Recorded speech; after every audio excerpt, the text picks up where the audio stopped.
नमस्कार। औद्योगिक प्रशिक्षण संस्थानों में संचालित व्यवसाय पेंटर जनरल के विषय सैद्धांतिक की पाठचर्या में अंकित प्रसंग पेंटर एवं पेंटर के उपकरण पर आज हम आप लोगों को प्रशिक्षण प्रदान करेंगे और यह जानेंगे कि व्यवसाय आपके भविष्य में किस तरह उपयोगी सिद्ध होगा। प्रशिक्षण का सारांश देखते हैं। आज के प्रशिक्षण के सारांश में क्या क्या है, किस किस पे चर्चाएं होंगी। पहला है परिचय, पेंटिंग ब्रश, पेंटिंग ब्रश के प्रकार, पेंटिंग में प्रयुक्त विविध ब्रश, पेंटिंग में प्रयुक्त विविध औजार, सुरक्षा एवं सावधानियां। अगली स्लाइड में हम पढ़ेंगे परिचय। प्रत्येक व्यवसाय में प्रयुक्त होने वाले औजार अपना अपना महत्व रखते हैं। इसी प्रकार पेंटिंग व्यवसाय में भी इससे संबंधित औजार इस व्यवसाय में महत्वपूर्ण भूमिका निभाते हैं। औजारों के प्रयोग से हम किसी कार्य को करते समय अपना समय बचा सकते हैं और कठिन से कठिन कार्य को आसानी से कर सकते हैं। जैसे यदि इस व्यवसाय में हमें प्रत्येक कार्य को अधिक से अधिक सफाई से करना होता है, जिसमें पेंटिंग और हमारी सहायता करते हैं। पेंटिंग व्यवसाय में विभिन्न प्रकार के औजारों या उपकरणों की आवश्यकता होती है, जिनका अध्ययन में विस्तृत रूप से करेंगे। पेंटिंग ब्रश, पेंटिंग ब्रश क्या होता है इसके बारे में आइए जानते हैं।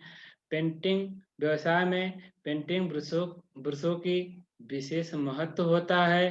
पेंटिंग व्यवसाय में प्रयुक्त होने वाले विभिन्न प्रकार के ब्रशों एवं औजारों के बारे में अध्ययन करने से पहले ब्रशों की संरचना, किस्म आदि को जान लेना आवश्यक है। पेंटिंग ब्रश ड्राइंग में प्रयुक्त होने वाले ब्रशों से बिल्कुल भिन्न होते हैं। एक अच्छी पेंटिंग एक अच्छे ब्रश का ही परिणाम होती है। अतः ब्रश पेंटिंग व्यवसाय में सर्वाधिक आवश्यक औजार होते हैं। देखते हैं ब्रश के भाग। ब्रश के कितने भाग होते हैं। पेंटिंग ब्रश के 3 भाग होते हैं, जिनका वर्णन निम्न प्रकार से है। पहला इसमें ब्रिस्टल। पेंटिंग का सारा कार्य ब्रश के इस भाग द्वारा किया जाता है, अतः यह ब्रश का सबसे महत्वपूर्ण भाग होता है। ब्रश के इस भाग में बाल लगे होते हैं जो रंगों को पकड़ने का कार्य करते हैं। पेंटर ब्रश के इस भाग को इच्छानुसार फैला या सिकोड़ सकता है। इस भाग का उपयोग हम इसे रंग में डुबोकर करते हैं। दूसरा है होल्डर। होल्डर यह वजन में हल्का परंतु मजबूत होता है, क्योंकि यह एक विशेष प्रकार की लकड़ी का बना होता है। पेंटर इस भाग का उपयोग ब्रशों को पकड़ने के लिए करता है। ग्रिप तीसरा है इसमें ग्रिप। यह भाग होल्डर के साथ जुड़ा होता है, जो किसी मजबूत धातु जैसे स्टील, लोहा आदि का बना होता है। क्रिस्टल भाग में उपस्थित बाल ग्रिप से ही हील द्वारा जुड़े होते हैं। इस प्रकार से ब्रश के 3 भाग हैं, क्रिस्टल, होल्डर, ग्रिप। तीनों का अलग अलग काम है। अगली स्लाइड में देखते हैं कि पेंटिंग ब्रश के प्रकार। पेंटिंग करने के लिए कितने प्रकार के ब्रश यूज किए जाते हैं। पेंटिंग ब्रश कई प्रकार के होते हैं। अलग अलग किस्म की पेंटिंग के लिए अलग अलग प्रकार के ब्रशों का उपयोग किया जाता है। इन ब्रशों का विवरण निम्नलिखित है। इसमें है साधारण पेंटिंग के लिए साधारण पेंटिंग में प्रयुक्त ब्रशों का उपयोग दीवार, मशीन, साइन बोर्ड, दरवाजे, खिड़कियां आदि पर पेंटिंग करने के लिए किया जाता है। इन ब्रशों में बाल चपटे आकार के होते हैं। इस आकार में काफी बड़े होते हैं। इनकी लंबाई 7 से 10 इंच तथा चौड़ाई आधा इंच तक होती है। अगला है विशाल पेंटिंग के लिए। ज्यादा एरिया अगर पेंटिंग करना हो तो उसके लिए कौन सा ब्रश उपयोग करते हैं? तो देखते हैं कौन सा ब्रश प्रयोग करते हैं। साधारणतः इन ब्रशों की चौड़ाई 4 से 5 इंच तक होती है। ये प्राय आकार में बहुत बड़े होते हैं। इन ब्रशों का उपयोग रेल, डिब्बे, समुद्री जहाज, दीवार आदि पर पेंटिंग के लिए प्रयोग किया जाता है। सावधानियां। ब्रशों को उपयोग करते समय हमें क्या-क्या सावधानियां रखनी चाहिए, आइए इसके बारे में देखते हैं। ब्रशों का प्रयोग करते समय हमें कुछ महत्वपूर्ण सावधानियां बरतनी पड़ती है, जिसका वर्णन निम्न प्रकार से है। पहला है, किसी भी पेंटिंग के लिए एक अच्छे किस्म के ब्रश का उपयोग करना आवश्यक है। कोई भी अगर हम पेंटिंग कर रहे हैं तो उसमें ब्रश की भूमिका होती है, जिसमें अच्छे किस्म का ब्रश का प्रयोग करना चाहिए। दूसरा है, ब्रश का प्रयोग करने के बाद उसे तेल में डुबोकर अच्छी तरह साफ कर लेना चाहिए। साफ करने के बाद किसी नरम कपड़े से पोंछ लेना चाहिए। नरम कपड़ा हो या फिर सूती हो, कॉटन हो, किसी मुलायम कपड़े से उसे पोंछ लेना चाहिए। अगली स्लाइड में है, अगला सावधानी है, जिन ब्रशों से पेंट का कार्य किया जाता है उन्हें कभी भी पानी से नहीं धोना चाहिए। अर्थात कि जिन ब्रशों से हम अगर पेंटिंग कर रहे हैं उसे पानी से नहीं धोना चाहिए। चौथा है, ब्रशों को कलम की तरह पकड़कर चलाना चाहिए। जैसे जिस तरह से हम कलम को चलाते हैं पकड़ करके, उस तरह से ब्रश के हैंडल को पकड़ करके ब्रश को चलाना चाहिए। तथा दीवार पर पेंट करते समय हमें ब्रश को ऊपर से नीचे चलाना चाहिए। कभी भी हम अगर पेंटिंग कर रहे हैं तो ब्रश को हमेशा ऊपर से नीचे की ओर चलाना चाहिए। अगला है, पेंटिंग में प्रयुक्त विविध ब्रश। पेंटिंग में प्रयोग होने वाले विविध ब्रशों के बारे में आइए देखते हैं हम कौन कौन से ब्रश होते हैं। किसी वस्तु, भवन या किसी पदार्थ पर रंग करने के लिए पेंटिंग प्रक्रम को अपनाया जाता है। पेंटिंग में विविध उद्देश्य हेतु ब्रशों का प्रयोग किया जाता है। इन विशिष्ट ब्रशों का विवरण निम्नवत है। इसमें कुछ विशेष ब्रशों का प्रयोग का वर्णन इसमें किया गया। पहला इसमें ग्राउंड ब्रश। ग्राउंड ब्रश क्या होता है, आइए देखते हैं। ग्राउंड ब्रश, इन ब्रशों का बालों की चौड़ाई 3 इंच तक होती है। इन ब्रशों का प्रयोग बड़ी बड़ी जगहों पर पेंट करने के लिए किया जाता है। इस प्रकार के ब्रशों का उपयोग लाने से पहले इसकी 1/3 को एक अच्छे मजबूत धागे से बांध देते हैं। इस ब्रश का अगर हम प्रयोग करते हैं तो क्या करते हैं, पहले 1/3 भाग को हम क्या करते हैं, एक मजबूत धागे से इसमें बांध देते हैं। बंधे भाग को पानी में भिगो देते हैं, जिससे धागा मजबूत हो जाता है। भीगने से क्या करता है, उसकी पकड़ अच्छी हो जाती है और मजबूती से पकड़ लेता है बाल को। और रंग या पेंट ब्रश की टीन की फौलादी तक नहीं पहुंचता है। जैसा कि हम जानते हैं कि किसी भी ब्रश को प्रयोग करने के बाद उचित तरह से साफ कर लेना आवश्यक है। इसी प्रकार ग्राउंड ब्रश से काम करने के बाद इसे स्वच्छ रखना जरूरी है।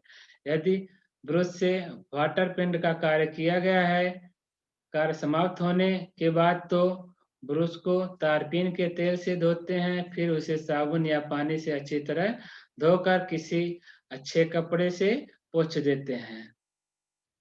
उक्त में कार्य समाप्त होने के बाद ब्रश को एक सुनिश्चित स्थान पर रख देते हैं।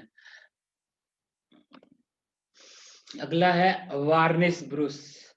वार्निश ब्रश क्या होता है ये देखते हैं। वार्निश ब्रश अन्य सभी ब्रशों की तुलना में अच्छा होता है। अन्य सभी ब्रशों की तुलना में वार्निश ब्रश क्या होता है, अच्छा होता है। इसकी क्वालिटी अच्छी होती है। इस ब्रश के बाल बहुत ही नर्म होते हैं। जो इसके बाल लगे होते हैं नर्म और मुलायम होते हैं।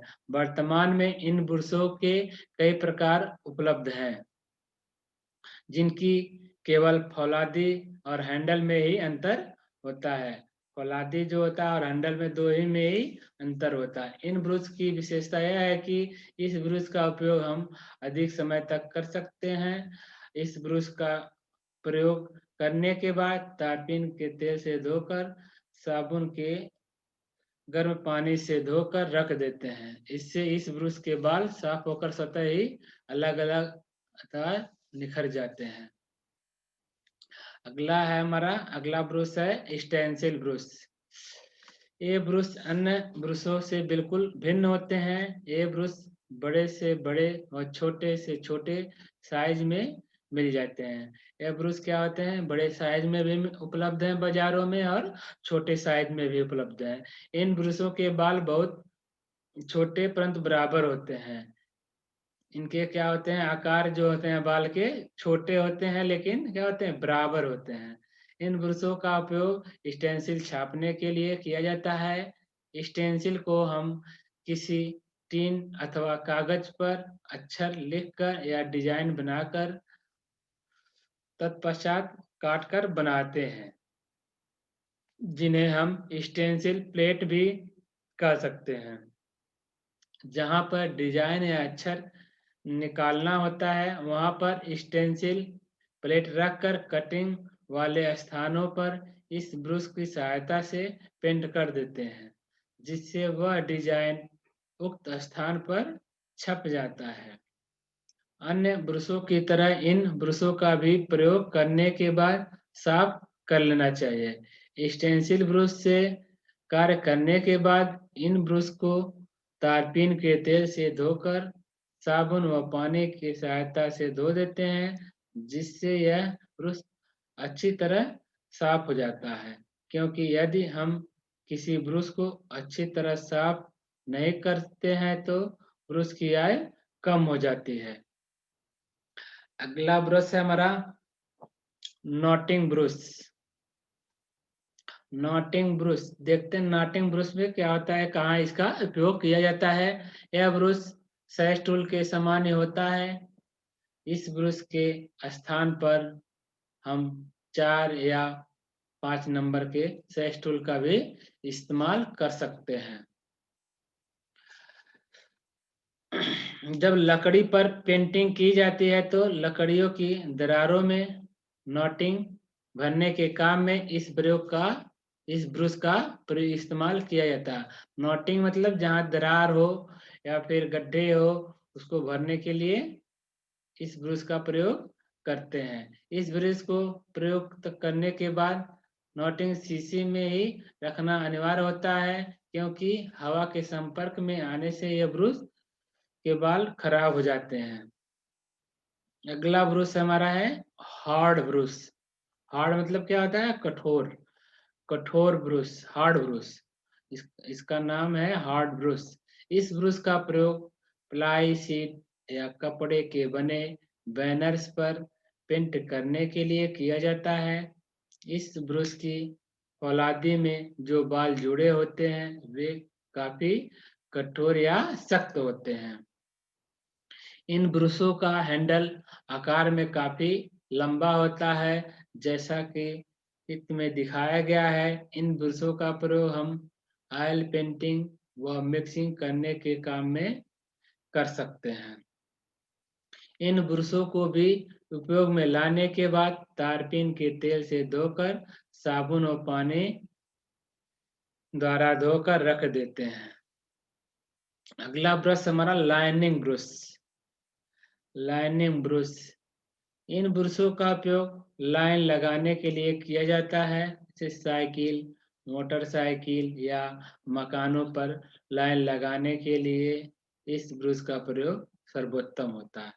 इन ब्रशों का इस्तेमाल हम मकानों की सजावट के लिए भी कर सकते हैं। लाइनिंग ब्रशों की मोटाई शुरू से अंत तक एक समान होती है। इन ब्रशों के बाल की लंबाई 1 इंच से 1.25 इंच तक होती है।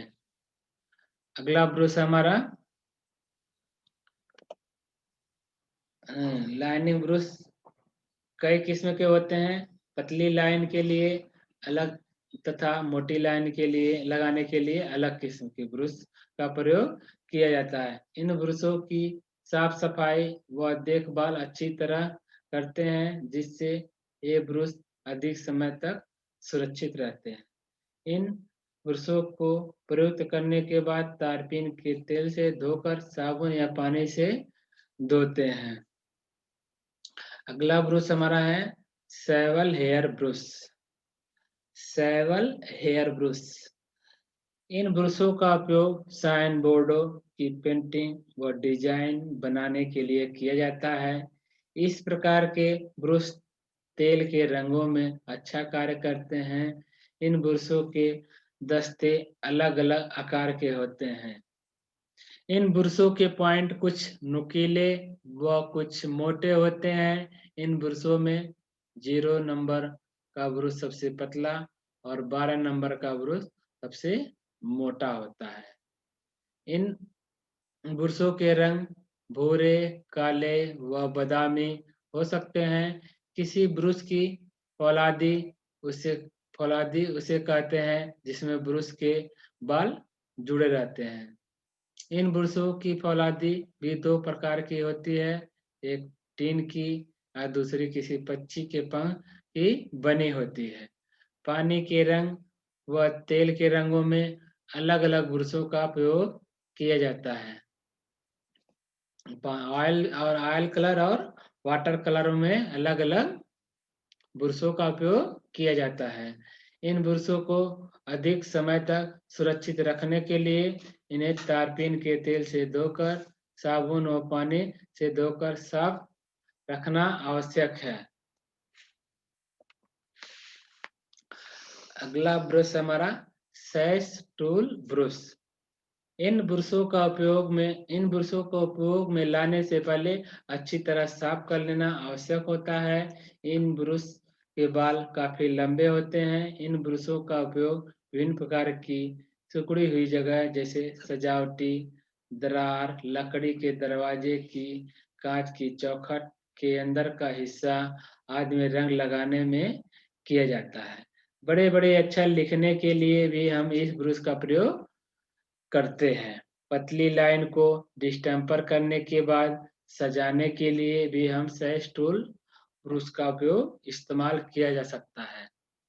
यदि इन ब्रशों का इस्तेमाल तेल के रंगों में किया गया है, तो उसे तारपीन के तेल से धोते हैं, फिर साबुन व पानी से धोकर रख देते हैं। अगला ब्रश हमारा डस्टिंग ब्रश। डस्टिंग मतलब धूल, डस्ट मतलब क्या होता है? धूल।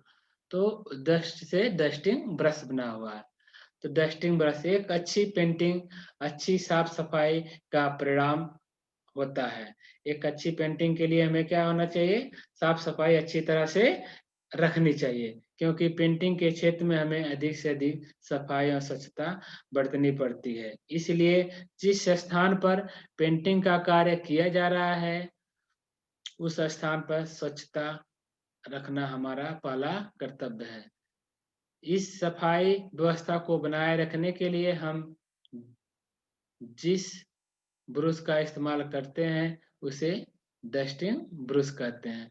इस ब्रश की लंबाई 3 इंच से 7 इंच तक तथा चौड़ाई क्या होती है? 3 से 4.5 इंच तक चौड़ाई होती है इसकी। अगला ब्रश हमारा डिस्टेम्पर ब्रश। यह एक विशेष प्रकार का ब्रश होता है। इस प्रकार के ब्रशों का उपयोग मकान की दीवारों पर सफेदी करने के लिए तथा मकानों में डिस्टेम्पर करने के लिए किया जाता है। इन ब्रशों के बालों की लंबाई 15 इंच से 6 इंच तक, चौड़ाई 5 इंच से 7.5 इंच तक होती है। इनकी लंबाई चौड़ाई क्या होती है? लंबाई होती है 5 से 6 इंच तथा चौड़ाई होती है 5 से 7.5 इंच तक होती है। इस ब्रश को अधिक समय तक सुरक्षित रखने के लिए साबुन व गर्म पानी से अच्छी तरह धोकर सुखाकर रखना अति आवश्यक है। अब तक हम लोगों ने पढ़ा डिस्टेम्पर ब्रश और विभिन्न प्रकार के ब्रशों के बारे में। आइए हम देखते हैं पेंटिंग में प्रयुक्त होने वाले विभिन्न औजार। पेंटिंग एक बृहद पेंटिंग कार्य के अंतर्गत एक पेंटिंग करने से पूर्व विविध प्रकार के औजारों का प्रयोग किया जाता है। इन औजारों का विवरण निम्न प्रकार से है। पहला इसमें डायमंड ग्लेजियर। डायमंड ग्लेजियर का उपयोग कांच को काटने के लिए किया जाता है, इसलिए इस यंत्र को ग्लास कटर भी कहते हैं। इसके सिरे पर हीरे का एक भाग तथा कण लगा होता है, जिसके द्वारा कांच को आसानी से काट सकता है। डायमंड ग्लेजियर कई प्रकार के होते हैं जो कांच को मोटा, पतला या गोलाई में काट सकते हैं। यह 3 भागों में बटा होता है: सॉकेट, बॉडी तथा हैंडल। 3 भागों में क्या होता है? बटा होता है। इसमें एक स्पेशल कटर भी होता है जिसकी लंबाई क्या होती है? 3 इंच तक होती है। इस स्पेशल कटर में पॉइंट देखने की आवश्यकता नहीं होती है, इसलिए इस कटर के द्वारा एक अनभिज्ञ व्यक्ति भी कांच को काट सकता है। डायमंड ग्लेजियर के मध्य भाग में एक छोटा सा पहिया भी स्वतः ही टिक जाता है। अब पहिए की सहायता से स्पेशल कटर सुगमता से चलता रहता है और शीशा काटने के लिए लाइन लगती रहती है। डायमंड ग्लेजियर में एक सुविधा ऐसी भी होती है, यदि किसी शीशे की कोई अंश बिना कटे रह जाता है तो बॉडी में उपस्थित खांचों की सहायता से हम उसे छूटे हुए भाग को भी काट सकते हैं। दूसरा औजार हमारा उपकरण है स्क्रैपर। स्क्रैपर स्टील धातु का बना होता है। इसका प्रयोग टीन या लकड़ी की पेंट हुई सतह पर रंग को हटाने के लिए किया जाता है। स्क्रैपर को प्रयुक्त करने के बाद जो छोटे छोटे कण लकड़ी या टीन सतह पर रह जाते हैं, उन्हें सैंड पेपर द्वारा साफ कर लेते हैं। इसका हैंडल सख्त लकड़ी या लोहे के पाइप का बना होता है। स्क्रैपर में एक विशेष गुण यह भी होना चाहिए कि यह बहुत तेज धार का होना चाहिए, जो पुराने पेंट को उतारने में सहायक होता है। सह हुक। सभी सह हुकों में आकार में असमानता होती है। ये भिन्न भिन्न आकार के होते हैं, जैसे नुकीले, चौरस तथा तिकोने आदि।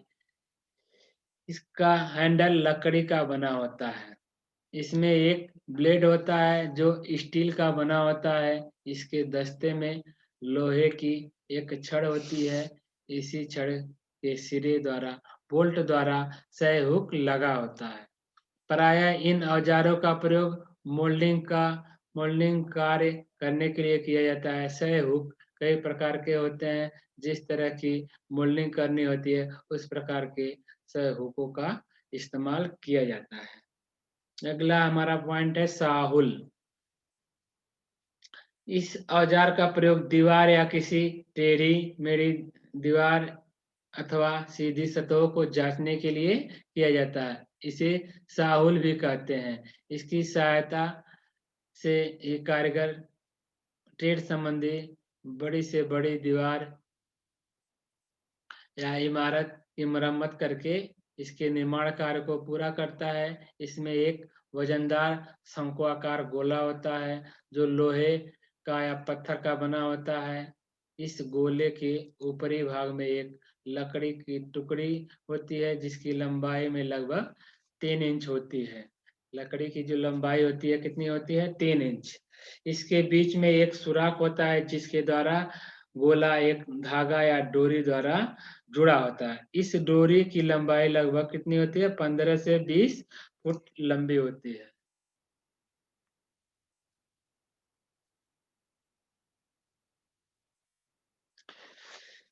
इसकी चौड़ाई 1 इंच से 6-7 इंच तक हो सकती है। ऐसे किसी स्टील धातु का बना होता है या काफी पतला होता है। इसमें संचालन में सहायक होता है या कार्य करने के बाद अच्छी तरह साफ करके सुरक्षित स्थान पर रख दिया जाता है। Blow lamp.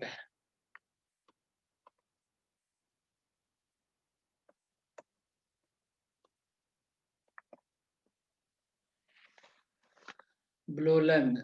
ब्लो लैंप का प्रयोग किसी लकड़ी या लोहे की सतह से पुराने रंग को उतारने के लिए किया जाता है। इस क्रिया में ब्लो लैंप से निकलने वाली ज्वाला पुराने पेंट को गर्म व गीला कर देती है। गीले व गर्म पेंट को स्क्रैपर की सहायता से आसानी से उतार सकते हैं। इसके बाद वस्त्र को साफ कर लिया जाता है और धातु की सतह समतल और चिकनी हो जाती है। कार्य करते समय ब्लो लैंप का प्रयोग करते हुए विभिन्न सावधानियां बरतनी चाहिए। सावधानियां न बरतने पर आगजनित घटना घटने की संभावना रहती है। ब्लो लैंप में यदि गैस ट्यूब के अंदर कार्बन जमा हो जाती है तो लैंप से आग निकलनी बंद हो जाती है। ब्लो लैंप को साधारण स्टोव की भांति जलाया जाता है, परंतु इस लैंप को हम मिट्टी के तेल से नहीं जला सकते क्योंकि मिट्टी के तेल में क्या कालिख जमा हो जाती है जो नोजल के सुराख को बंद कर देती है। इसलिए ब्लो लैंप को जलाने के लिए स्पिरिट का प्रयोग किया जाता है। टंकी के अंदर ब्लो लैंप में जो भी तरल डाला जाता है उसे छान लेना आवश्यक होता है। ब्लो लैंप में पिन का उपयोग इसे बार बार खोलने के लिए किया जाता है। सुरक्षा एवं सावधानियां। इमारत परिष्कृत से लेकर किसी भी प्रकाष्ठीय या धात्विक सतह पर पेंटिंग करना उतना ही परिष्कृत की अंतिम प्रक्रिया है। इस संवेदनशील प्रकृति के कार्य को संपन्न करने में निम्न सुरक्षा सावधानियों का ध्यान में रखना चाहिए। पहला, इसमें कभी कभी खुली आंच के निकट पेंट या वार्निश नहीं रखना चाहिए। दूसरा है, यदि हाथ पर कोई जख्म है तो दस्ताने पहनकर ही कार्य करना चाहिए। अगला पॉइंट है, सुगठित स्थानों पर रिमूवर का उपयोग नहीं करना चाहिए, यह हानिकारक हो सकता है। नेक्स्ट है, अपनी नाक, कान और मुंह को पेंट, वार्निश या रिमूवर से बचाकर रखना चाहिए। पेंटिंग के कार्य में लापरवाही बिल्कुल नहीं करनी चाहिए। अगला पॉइंट है, पेंट या वार्निश संबंधी कार्य करके भोजन करने से पूर्व हाथ अवश्य अच्छी तरह से साफ कर लेने चाहिए। पेंटिंग वाले स्थान पर वातायन की व्यवस्था होनी चाहिए। पेंट किए हुए स्थान से खाद्य पदार्थों को दूर रखना चाहिए। अगला पॉइंट है, अपनी नाक, कान, मुंह पेंट, वार्निश रिमूवर से बचाकर रखनी चाहिए। पेंटिंग के कार्य में लापरवाही बिल्कुल नहीं करनी चाहिए। पेंट या वार्निश संबंधी कार्य करके भोजन करने से पूर्व हाथ अवश्य अच्छी तरह से साफ कर लेना चाहिए। पेंटिंग वाले स्थान पर वातायन की व्यवस्था होनी चाहिए। पेंट किए हुए स्थान से खाद्य पदार्थों को दूर रखना चाहिए। तो इस प्रकार से देखें हम लोग सुरक्षा और सावधानियां। आज आप लोगों ने पेंटर और पेंटर के उपकरण पर